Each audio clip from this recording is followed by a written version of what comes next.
The pick-me mother complex. I want to talk about this. I know it's going to be a very touchy subject. However, if you know you are wanting to date for lifestyle, you want a provider, you want that protector, the typical lingo. I want to talk about this. Mommy issues. If you are new to the clique, welcome. We talk about dating for rings. No boyfriend, girlfriend status is allowed. Okay. Now let's dive into my little TED Talk today. Now, this dynamic is very popular within Black households, okay? Black daughters in particular are going to have things a little bit differently because this is honestly how it is across the diaspora, okay?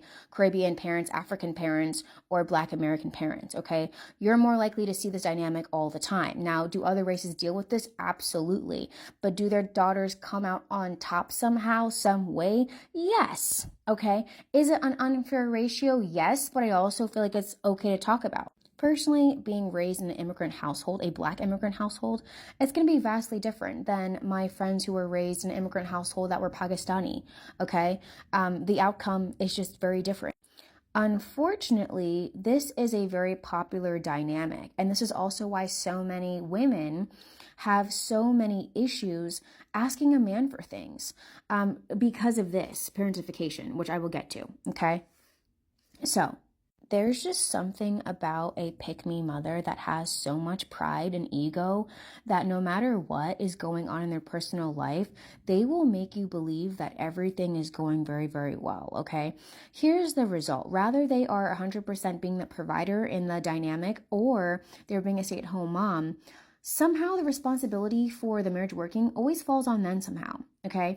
And unfortunately, when you were raised by a woman who has low self-worth or low self-esteem, she becomes this. She's unable to be tender, she can't give sound advice, and she's easily triggered, okay? Easily triggered because she doesn't have the patience, because her cup is so full that she can't take it anymore. And then you have the father figures or the fathers in this dynamic who are emotionally absent, emotionally lazy, and cheating and providing for his second or third family. I said it.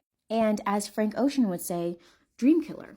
This is what happens. This is the result of a mother who is like this. She becomes a dream killer.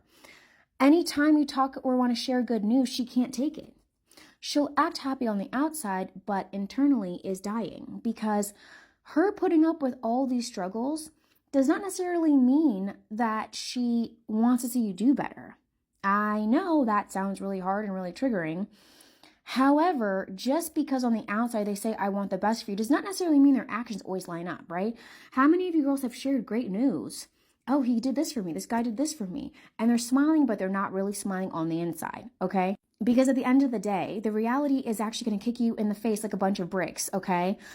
Yes, 20, 30 years later, wow, I could have had what my daughter's having. Yes, that whole dynamic is very real. I could have what my daughter's having, and I know I'm never going to get that. I'm never going to get divorced. I'm never going to leave, so I just have to put up with what I got to put up with.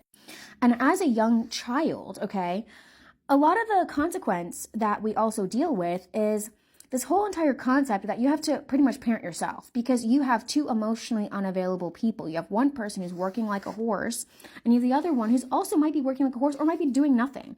But no matter what, you're not going to see this kind of man that she chooses, spoiling the mother, taking care of the mother, giving her A1 treatment. You're not going to see it. So what's going to happen is this super hyper independence is what's going to happen with the daughter, okay?